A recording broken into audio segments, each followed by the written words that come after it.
Hi friends, welcome back to Birla's Parve. இப்போ ஒரு bike வந்து நம்ம பார்க்க போறோம். அட்வென்ச்சர் டூரர் பைக் அப்படின்னு கூட நம்மளால சொல்ல முடியும். இவ்வளோ பட்ஜெட்ல கூட பைக் இருக்குமா அப்படிங்கிறது இந்த பைக்கை பார்த்தோன்னே ரொம்ப ஆச்சரியமா இருந்தது. இன்னைக்கு நம்ம கூட ஹோண்டாவோட NX500 2024ல லான்ச் ஆன ஒரு பைக் தான் நம்ம எடுத்துட்டு வந்திருக்கோம். இந்த பைக்கோட காஸ்ட் அப்படின்னு நம்ம பார்த்தோம்னா 7 லட்சம் ரூபா ஆன் ரோட் காஸ்ட். அப்போ 7 லட்சம் ரூபாய்க்கு இந்த பைக்கில் என்ன இருக்கு அப்படிங்கிறத ரொம்ப டீட்டெயில்டாக நம்ம பார்க்க போகிறோம். டிரைவ் பண்ணியும் இந்த பைக் எப்படி பெர்ஃபார்ம் பண்ணுது அப்படிங்கிறத நம்ம பார்க்கலாம். வீடியோக்குள்ளே போகலாம். வீடியோக்குள்ளே போகிறதுக்கு முன்னாடி நம்ம சேனலை இன்னும் நீங்கள் சப்ஸ்கிரைப் பண்ணல அப்படின்னா சப்ஸ்கிரைப் பண்ணிக்கோங்க. பக்கத்தில் இருக்கிற பெல் பட்டனை கிளிக் பண்ணிக்கோங்க. அப்போ தான் நான் போடுற எஃபோர்ட் உங்களை வந்து ரீச் ஆகும். இப்போ வீடியோக்குள்ளே போகலாம்.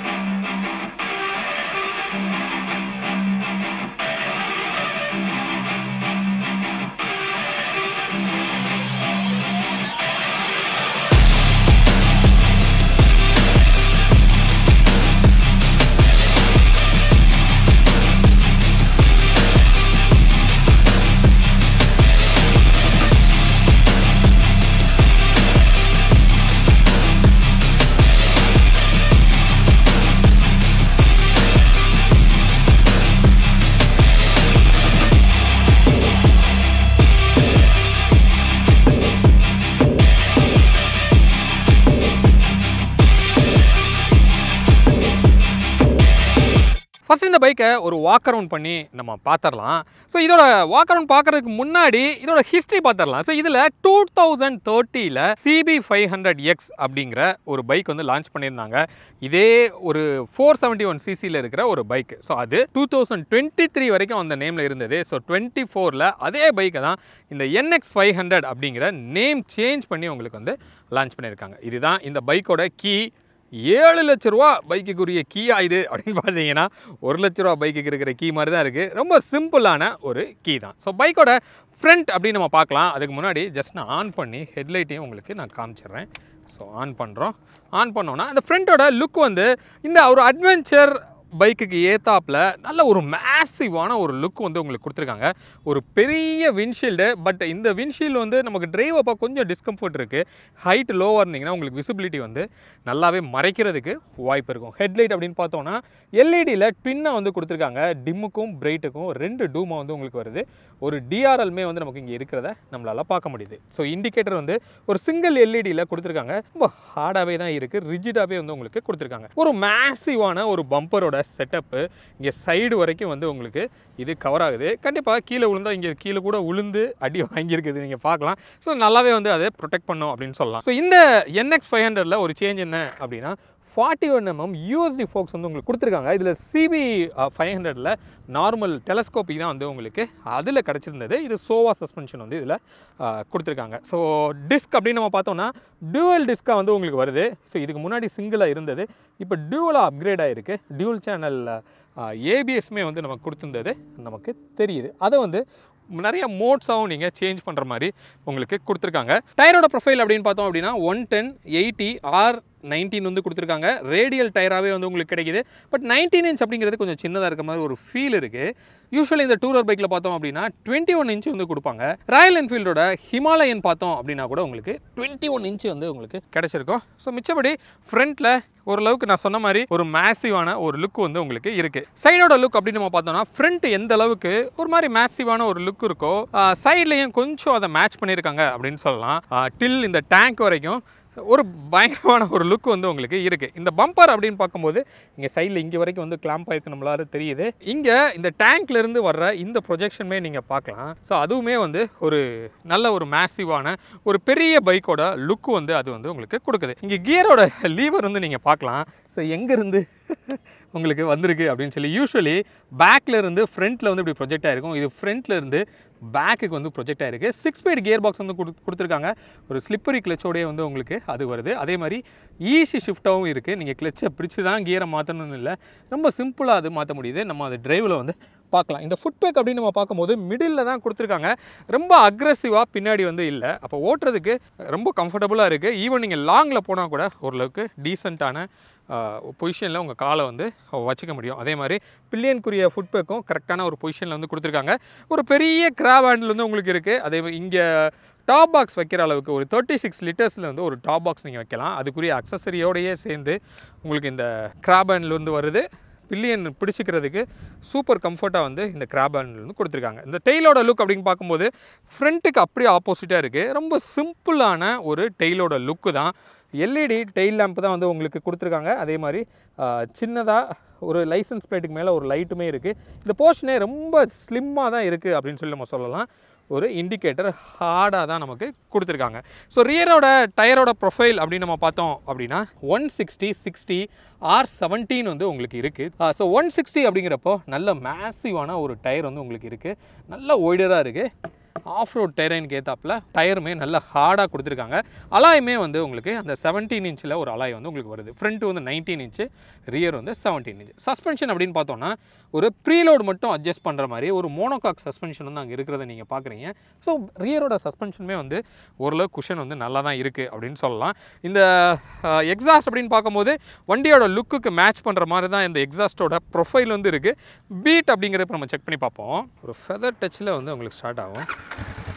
இங்கே பாருங்கள், ஜஸ்ட் ஐட்லிங்கில் நல்லா குப்பு குப்பு குப்பு குப்பு ஒரு சவுண்ட் வருது. ரைஸ் பண்ணலாம்.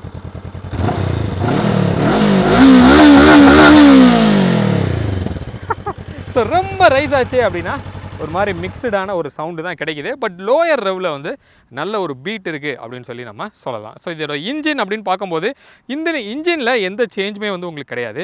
இதில் ஒரு ட்வின் பேரலல் இன்ஜின் வந்து உங்களுக்கு கொடுத்துருக்காங்க. 2 சிலிண்டர் வந்து உங்களுக்கு இதில் வருது. இது லிக்விட் கூல்டாகவே உங்களுக்கு வருது. ரேடியேட்டர் நல்லா பெருசாக இருக்கிறத நம்மளால் பார்க்க முடியுது. ட்வின் எக்ஸாஸ்ட்டு 2 சிலிண்டர்லேருந்து வந்து ஒரே எக்ஸாஸ்ட்டுக்குள்ளே கிளப் ஆகி போகிறத நம்மளால் பார்க்க முடியுது. இங்கே வந்து ஒரு ஆயிலோட ஃபில்டர் வந்து இங்கே இருக்குது. ஃப்ரண்ட்டில் ஏதோ பொட்டு வச்ச மாதிரி ஒரு ஃபீல் வந்து இருக்குது. இதை கொஞ்சம் வேற எங்கேயாவது வச்சுருந்தா இன்னும் கொஞ்சம் பார்க்குறதுக்கு நீட்டாக இருக்கும் அப்படின்னு சொல்லலாம். இதோட பவர் வேல்யூ அப்படின்னு நம்ம பார்த்தோம் அப்படின்னா ஒரு 43 Nm டார்க் வந்து உங்களுக்கு டெலிவரி பண்ணுது. அதே மாதிரி பவர் அப்படின்னு பார்த்தோம்னா ஒரு 48 PS வந்து 8600 RPMல உங்களுக்கு வந்து ரீச் ஆகும். பவருக்கு பஞ்சமே இல்லை. லோனாலும் சரி, மிட்னாலும் சரி, ஹைனாலும் சரி, வேறு லெவலில் பவர் வந்து இது இருக்குது அப்படின்னு சொல்லலாம். சரியான ரிஃபைன்மெண்ட் இருக்குது. ஹோண்டாவோட யூஷுவலான அந்த ரிஃபைன்மெண்ட்டு நல்ல ஸ்மூத்தராக வந்து உங்களுக்கு அந்த இன்ஜின் இருக்குது. இன்னொன்று, இந்த தெர்மலோட மேனேஜ்மெண்ட்டு சூப்பராக பண்ணியிருக்காங்க.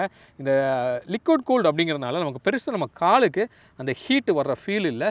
சூப்பராக ஒர்க் பண்ணியிருக்காங்கன்னு சொல்லலாம். கண்டிப்பாக ஹோண்டா வந்து அதுக்கு நம்ம பாராட்டணும். இந்த பைக்கோட டைமென்ஷன் அப்படிங்கிறத பார்க்கலாம். இதோட லென்த் வந்து 2165 mm வந்து இருக்கும். இதோட ஹைட் வந்து 1413 mm வந்து இதோட ஹைட்டு. இதோட சேடல் ஹைட் வந்து 830 mm. அதோட சீட்டோட கம்ஃபர்ட் நம்ம பார்க்கும்போதே நம்ம பார்த்துருந்தோம்.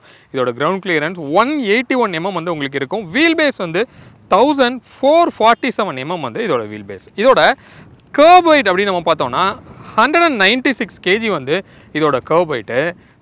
இது வந்து ஒரு 3 kg வந்து இதுக்கு முன்னாடி இருந்த CB500 விட இது கம்மியாக இருக்குது அப்படின்னு சொல்லி நம்ம சொல்லலாம். இந்த சீட்டோட ஹைட் வந்து 830 mm வந்து உங்களுக்கு இருக்குது. யூஸ்வலாக 805, 810 வரைக்கும் உங்களுக்கு இருக்கும். அப்போ 830 அப்படிங்கிறப்போ ரொம்ப ஹைட்டாக தான் இருக்குது அப்படின்னு சொல்லலாம். இப்போ நம்ம ஏறி உட்காந்து நம்ம பார்ப்போம். ஸோ காலை ஜஸ்ட்டு இப்படி அப்பா நம்ம தூக்கி இப்படி போட்டுட்டோம் அப்படின்னா, ஸோ என்னோடய ஹைட்டுக்கு நான் வந்து ஒரு 5'8". ஸோ என்னோடய 5'8க்கு நீங்கள் கால் பார்க்கலாம். என்னால் வந்து கீழே வரைக்கும் கொஞ்சம் பக்காவாக ரெஸ்ட் பண்ண முடியுது. பட் 5'6" இல்லை 5'5" இருக்கீங்க அப்படின்னா நீங்கள் டோவில் தான் உங்கள் பைக்கை வந்து நீங்கள் ஹேண்டில் பண்ணுற மாதிரி இருக்கும். ஸோ கொஞ்சம் ஹைட்டுக்கு நீங்கள் கம்மியாக இருந்தீங்க அப்படின்னா இந்த பைக் வந்து செட் ஆகிறது கொஞ்சம் கஷ்டம்தான். பட் ஓரளவுக்கு நீங்கள் இந்த 5'8" இல்லை 6'லாம் இருக்கீங்க அப்படின்னா ரொம்ப கம்ஃபர்டபுளாக இந்த பைக்கில் ஒரு டிரைவிங் கம்ஃபர்ட் வந்து உங்களுக்கு இருக்கும். சீட்டிங்கோட பொசிஷனுமே பார்த்தீங்க அப்படின்னா ஓரளவுக்கு நல்லாவே எனக்கு வந்து சப்போர்ட் பண்ணுற மாதிரி தான் இருக்குது. ஏன்னா ஃபுட்பேக்கும் பின்னாடி இல்லாதனால என்னோடய டிரைவிங் பொசிஷன் வந்து எனக்கு கம்ஃபர்டபுளான இருக்குது. அதே மாதிரி இந்த ஹேண்ட்பார் அப்படின்னு பார்த்தோன்னா ஒரு ஃபுல் ஸ்ட்ரைட்டாக வந்து இருக்குது. கிளிப்பானா வந்து இல்லை. நம்ம கை வச்சோம் அப்படின்னா ஒரு ப்ராப்பரான பொசிஷனில் வந்து நம்ம கை இருக்குது. எவ்வளோ தூரம் டிரைவ் பண்ணாலும் கண்டிப்பாக உங்களுக்கு வந்து ஷோல்டர் பெயின் வர்றதுக்கு வாய்ப்பு இல்லை. இங்கே ஒரு நக்கிலோட கார்டுமே வந்து உங்களுக்கு இது கொடுத்துருக்காங்க. இது வந்து நக்கில் சேஃப் பண்ணுமோ இல்லையோ, பட் பார்க்குறதுக்கு ஓரளவுக்கு நல்லா இருக்குது அப்படின்னு சொல்லலாம். இங்கே ரைட் சைடில் இன்ஜின்குரிய ஸ்விட்ச் வந்து இருக்குது. ஹசார்டஸ் இண்டிகேட்டர் வந்து இங்கே கொடுத்துருக்காங்க. ஒரு இன்ஜின் ஸ்டார்ட் பண்ணுறக்குரிய பட்டன் வந்து இங்கே இருக்குது. லெஃப்ட் சைடில் பார்த்தோம் அப்படின்னா ட்ராக்ஷன் கண்ட்ரோலை நீங்கள் ஆன் பண்ணி ஆஃப் பண்ணுறதுக்கும் ஒரு ஸ்விட்ச் வந்து உங்களுக்கு கொடுத்துருக்காங்க. அதே மாதிரி இங்கே ஜாய்ஸ்டிக்கு இந்த கிளஸ்டரை வந்து நீங்கள் கண்ட்ரோல் பண்ணுறதுக்கு ஒரு ஹார்னு. நல்ல லவுடரான ஒரு ஹார்னே வந்து உங்களுக்கு இதில் கொடுத்துருக்காங்க. நல்ல லவுடராகவே இருக்குது. அதே மாதிரி இண்டிகேட்டருக்குரிய சுவிட்சஸ்மே இங்கே இருக்குது. இங்கே ஃப்ரண்ட்டில் ஒரு மேசிவான சேஞ்ச் அப்படின்னு சொல்லணும்னா இந்த கிளஸ்டர் தான். இதுக்கு முன்னாடி CB500ல் வந்து எல்சிடியில் இருந்த விஷயம் இங்கே மல்டி கலரில் டிஎஃப்டியில் வந்து உங்களுக்கு வருது. ஆன் பண்ணோடனே ஹோண்டாவோட லோகோ வந்துட்டு இங்கே ஒரு கிளஸ்டர் ஆனாக இருக்கிறத நம்மளால் பார்க்க முடியுது. நல்லாவே பிரைட்டாகவே இருக்குது. இப்போ நான் கிட்டத்தட்ட உச்சி வெயிலில் தான் நிற்கிறேன். பட் இருந்தால் கூட நல்லாவே பிரைட்டாக உங்களுக்கு தெரியுது அப்படின்னு நினைக்கிறேன். கேமராலையும் அது உங்களால் பார்க்க முடியுது. இதில் உள்ள செட்டிங்ஸை மாற்றுறதுக்கு தான் இங்கே ஒரு ஜாய்ஸ்டிக் வந்து இருக்குது. இதை நம்ம இப்படி ரைட் சைடோ லெஃப்ட் சைடோ நம்ம ப்ரெஸ் பண்ணுறோம் அப்படின்னா அங்கே சேஞ்ச் ஆகிறத உங்களால் பார்க்க முடியுது. ட்ரிப் மீட்டராக இருக்கலாம், இல்லை செட்டிங்ஸாக இருந்தாலும் இங்கே வந்து ஒவ்வொன்றா இருக்குது. இந்த செட்டிங்ஸ்குள்ளே போகிறோம் அப்படின்னா ஃபங்க்ஷன், ஷிஃப்ட் பாயிண்ட்டு, ட்ரிப் ஏ, ஆட்டோ ரீசெட்டு, இந்த மாதிரி நிறையா கொடுத்துருக்காங்க. டிஸ்பிளேவோட பிரைட்னஸ் எல்லாத்தையும் சேஞ்ச் பண்ணுறதுக்கும் அங்கே இருக்குது. ஜென்ரலாக ப்ளூடூத்தோட பேர் பண்ணுறதுக்கும் இதில் கொடுத்துருக்காங்க. ஸோ இதில் இந்த கிளஸ்டரை நீங்கள் ப்ளூடூத்தோட கனெக்ட் பண்ணிக்கலாம். அப்படி கனெக்ட் பண்ணிட்டீங்கன்னா கால் அலர்ட் வந்து உங்களுக்கு வரும். அதே நேரத்தில் உங்களுக்கு நேவிகேஷனுமே வந்து டர்ன் பை டர்ன் நேவிகேஷன் வந்து உங்களுக்கு இதில் வரும். டேக் லெஃப்ட், டேக் ரைட், இவ்வளோ கிலோமீட்டரில் அப்படிங்கிற மாதிரி கொடுக்குறாங்க. உங்களோட மொபைலோட வால்யூமையும் நீங்கள் இன்கேஸ் மியூசிக் கேட்டுட்டு ஓடிட்டு இருக்கீங்கன்னா அதோட வால்யூமும் இங்கேயே உங்களால் கண்ட்ரோல் பண்ண முடியும். அந்த மாதிரி ஃபீச்சர்ஸும் உங்களுக்கு இதில் இருக்குது. பட் மேப் வந்து இங்கே வராது. வேறஸ் ராயல் என்ஃபீல்டில் இருக்கிற ஹிமாலயனில் உங்களுக்கு ரவுண்டில் ஒரு கிளஸ்டரில் கம்ப்ளீட் மேப்பே வர்ற மாதிரி கொடுத்துருந்தாங்க. அதே மாதிரி கொடுத்துருந்தாங்கன்னா இவ்வளோ பட்ஜெட்டுக்கு கண்டிப்பாக தேவையான ஒரு ஃபீச்சராக வந்து உங்களுக்கு இருக்கும். இங்கே சார்ஜிங் போர்ட் வந்து 12 வோல்ட் சார்ஜிங் போர்ட் கொடுத்துருக்காங்க. அதுக்கு பதிலாக யூஎஸ்பியில் கொடுத்துருந்தாங்க அப்படின்னா இன்னும் கொஞ்சம் வந்து யூஸ்ஃபுல்லாக இருந்திருக்கும். கீயோட இது இவ்வளோ டீப்பாக இங்கே கொடுத்துருக்காங்க. அதை அக்சஸ் பண்ணுறது கொஞ்சம் டஃப் தான். இங்கே E5 E10ஓட ஃபியூவல் வந்து கொடுத்துருக்காங்க. பட் E20ஓட கம்பேட்டபிலிட்டி இன்னும் இந்த இன்ஜினில் இல்லை அப்படின்னு நான் நினைக்கிறேன். இந்த டேங்கோட கெப்பாசிட்டி 17.5 லிட்டர்ஸ் வந்து இந்த டேங்கோட கெப்பாசிட்டி. இப்போ மைலேஜ் அப்படின்னு நம்ம பார்த்தோம் அப்படின்னா இவங்க கோட் பண்ணுறது ஒரு 27.5 கோட் பண்ணுறாங்க. பட் ரியல் லைஃப்பில் எனக்கு தெரிஞ்சு ஒரு 22 வரைக்கும் வர்றதுக்கு உங்களுக்கு வாய்ப்பு இருக்கும். பட் அதுவே இந்த பவர்ஃபுல்லான ஒரு பைக்குக்கு கொஞ்சம் ஓகே தான் அப்படின்னு கூட நம்மளால் சொல்ல முடியும். இப்போது இந்த பைக்கை வந்து நம்ம டிரைவ் பண்ணி எப்படி பெர்ஃபார்ம் பண்ணுது அப்படிங்கிறத நம்ம பார்க்கலாம்.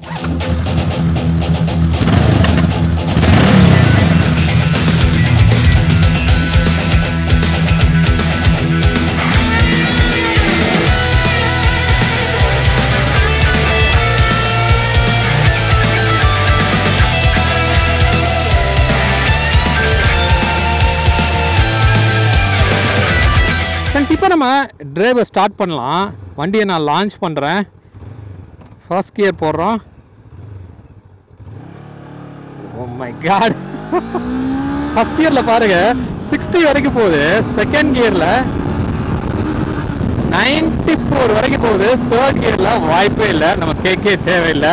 இது 0 to 100 அப்படின்னு நம்ம பார்த்தோம் அப்படின்னா 5.6 செகண்ட்ஸில் வந்து 0 to 100 வந்து உங்களுக்கு அடிக்கும். இப்போ பவர் அப்படின்னு நாங்கள் கேட்டோம் அப்படின்னா வேறு லெவலில் வந்து ஒரு பவர் வந்து உங்களுக்கு இருக்குது. ரிஃபைன்மெண்ட்டுமே வந்து நல்லாவே வந்து உங்களுக்கு ஸ்மூத்தராக வந்து உங்களுக்கு கொடுத்துருக்காங்க. நல்லாவே பவர்ஃபுல்லாக இருக்கும். அப்போ நீங்கள் கேட்க பவர் மட்டும் அள்ளி அள்ளி கொடுத்துக்கிட்டே இருக்கு அப்படின்னு சொல்லலாம். அந்த அளவுக்கு பவர்ஃபுல்லான ஒரு இன்ஜின் டெஃபினட்டாக இதில் இருக்குங்கிறதுல எந்த டவுட்டும் இல்லை. அப்போது ஒரு டூரர் அப்படிங்கிறப்ப இது வந்து ஒரு மாதிரி ஆஃப் ரோடுக்கு மட்டும்தான் செட் ஆகுற மாதிரி டியூன் பண்ணியிருப்பாங்களோ அப்படின்னு நம்ம நினச்சோம். ஏன்னா உங்களுக்கு ராயல் என்ஃபீல்டில் ஹிமாலயனில் பார்த்தீங்க அப்படின்னா அந்த ப்ராப்ளம் வந்து நம்ம ஃபேஸ் பண்ணோம். அது வந்து ஒரு இந்த மாதிரி நார்மலான ரோடுக்கு ஒரு மாதிரி பம்பியாக ஒரு மாதிரி ஷேக்கியாக ஒரு ரைடோட எக்ஸ்பீரியன்ஸ் இருந்த மாதிரி இருந்தது. அதிகமாக ஹீட் வந்து உங்களுக்கு எக்ஸாஸ்ட் பண்ணிட்டு இருந்தது. பட் இதில் வந்து நம்ம காலுக்கு எந்த ஹீட்டுமே நம்ம ஃபீல் பண்ண முடியல. நான் சொன்ன மாதிரி தெர்மல் மேனேஜ்மெண்ட் வந்து சூப்பராக இதில் வந்து பண்ணியிருக்காங்க. இப்போ நம்ம டிரைவ் கம்ஃபர்ட் அப்படின்னு பார்த்தோன்னா நீங்கள் பார்க்கலாம், நம்ம கை அப்படி வச்சு நம்ம ஓட்டும் போது ரொம்ப கம்ஃபர்டபுளாக இருக்குது. எந்த இடத்துக்குமே ஒரு ஸ்ட்ரெயின் வந்து நமக்கு போகலை. அப்போ ஷோல்டர்லையோ ஜாயின்லையோ நீங்கள் எவ்வளோ தூரம் டிரைவ் பண்ணாலும் கண்டிப்பாக உங்களுக்கு வந்து பெருசாக ஒரு பெயின் வந்து வராது. ஓகே, ரோடு வந்து எம்டியாக தான் இருக்குது. ஒரு தாட்டில் நான் கொடுத்து காமிக்கிறேன். உங்களுக்கு காமிக்கணுங்கிறதுக்காக மட்டுமே தான் நம்ம சேஃபாக தான் நம்ம வந்து டிரைவ் பண்ணணும். அசால்ட்டாக வந்து வண்டி பார்க்கலாம் 115 110 அதெல்லாம் வந்து ரொம்ப அழகாக வந்து நமக்கு போகுது. இதுக்கு மேலே இது நம்ம ஹை ஸ்பீட் டிரைவில் காமிக்கணுங்கிற அவசியமே வந்து உங்களுக்கு கிடையாது. ஸ்லிப்பரி கிளச்சோட எஃபெக்ட்டுமே வந்து சூப்பராக இருக்குது. இப்போ பாருங்க, நான் கிளச்சை வந்து பிடிக்கவே இல்லை, கியரை டவுன் பண்ணுறேன். Okay, 4th third, second, even first கூட போகலாமே. நமக்கு ரியர் வீல் வந்து எந்த விதத்துலையுமே அது வந்து ஸ்கிட் ஆகலை. அந்த ஸ்லிப்பரியோட கம்ஃபர்ட் வந்து சூப்பராக இருக்குது அப்படின்னு சொல்லலாம். ரொம்ப சேஃபாகவே வந்து அது வந்து உங்களுக்கு இருக்குது. அதே மாதிரி ஈஸி கியர் ஷிஃப்டாக வந்து உங்களுக்கு கொடுத்துருக்காங்க. இப்போ நீங்கள் பார்க்கலாம், இப்போ நான் வந்து 4th கியரில் இருக்கேன். கிளச்சை நான் பிடிக்கவே இல்லாமல் 5th போடுறேன், எந்த அலுங்கலும் இல்லாமல் போகுது. 6th போடுறேன், சூப்பராக வந்து உங்களுக்கு போகுது. அப்போ அப்ஷிஃப்ட் பண்ணும்போதுமே வந்து நீங்கள் ஈஸியாக கிளச்சை பிடிச்சி தான் நீங்கள் அப்ஷிஃப்ட் பண்ணணும் அப்படிங்கிறது இல்லை. ஜஸ்ட் லைக் தட் அப்படியே ஓட்டிக்கிட்டு நீங்கள் போயிட்டே இருக்கலாம். இப்போ வந்து நான் ஒரு ஹையர் ஸ்பீடில் ஹையர் கியரில் லோயர் ஸ்பீடில் நான் போய் காமிக்கிறேன். இப்போ 6th கியரில் நம்ம இருக்கோம். இப்போ நான் ஸ்பீட் அப்படின்னு நம்ம பார்த்தோம் அப்படின்னா நீங்கள் பார்க்கலாம் 40 கீழே வந்துட்டு போய் கண்டிப்பாக இடிக்கும் பாருங்க. ஓ தெரியுதா, ஜிக்கு ஜிக்கு ஜிக்கு ஜிக்கு ஜிக்கு குதிரை மாதிரி வந்து வண்டி போகுது. அப்போ ரொம்ப டால் கியராக இல்லை, ஓரளவுக்கு தான் வந்து இருக்குது. ஆனால் சிட்டிக்குள்ளே டெஃபினட்டாக நீங்கள் ஈவன் 3rd கியரில் கூட ஒரு 30-25லலாம் போனீங்கன்னா கூட இன்ஜின் கண்டிப்பாக இடிக்காமல் உங்களால் ஓட்ட முடியும்.